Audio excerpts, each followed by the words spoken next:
Qu'est-ce qui vous a donné l'idée, on sort de la pièce, de mettre en bande dessinée l'ouvrage que vous aviez consacré à Louis-Ferdinand Céline? Oh, la belle balle. Alors, ce qui m'a donné l'idée, c'est Dominique Besniard qui m'a donné cette idée-là. Donc, j'ai écrit un scénario il y a quelque temps, déjà au moins 4-5 ans, sur Louis-Ferdinand Céline, une partie de sa vie, quand il fuit Paris en 1944, et tout l'épisode qu'il raconte dans ce qu'on appelle la trilogie, Nord, D'un château l'autre et Rigaudon.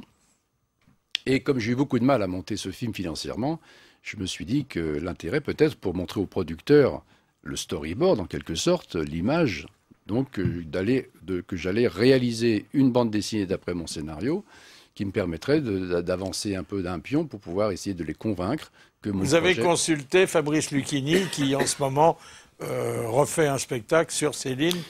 Oui, je l'avais consulté, Fabrice, bien sûr, puisque je lui avais proposé même d'interpréter Louis-Ferdinand Céline à l'écran. Il était d'accord. Ça l'effrayait un peu, ça oui. l'effrayait beaucoup. Donc, parce que lui me dit, moi je le lis, je l'incarne pas. Incarner Céline, c'est très difficile. Alors, qu'est-ce qui vous fascine chez Céline? Céline, ce qui me fascine, bien sûr, que c'est quelqu'un, c'est un odieux personnage, mais c'est quand même quelqu'un qui a révolutionné la littérature française. C'est un inventeur de mots, c'est aussi un grand poète. C'est un des grands poètes pour moi du XXe siècle.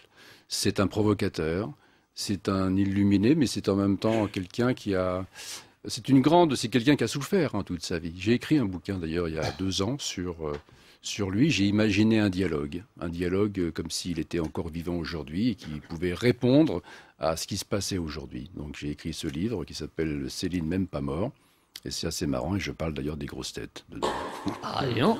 Beaucoup de choses passionnantes dans cette réponse. 30-15 pour notre invité Christophe Malavoie. Et vous adaptez la partie africaine, parce que moi, à chaque fois que je vois des trucs sur Céline, c'est toujours New York, enfin rien, mais jamais, dans Voyage au bout de la nuit, il y a une partie qui se passe... dans le Voyage au bout de la nuit, c'est vrai que Lucchini l'a raconté, une partie dans ce passage en Afrique. Parce que c'est...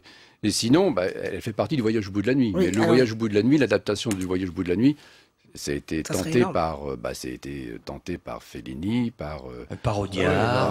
Ils sont tous cassés les dents. par Sergio Leone, par de grands metteurs en scène, et ils ne sont jamais arrivés. Pourquoi, voilà bien des années,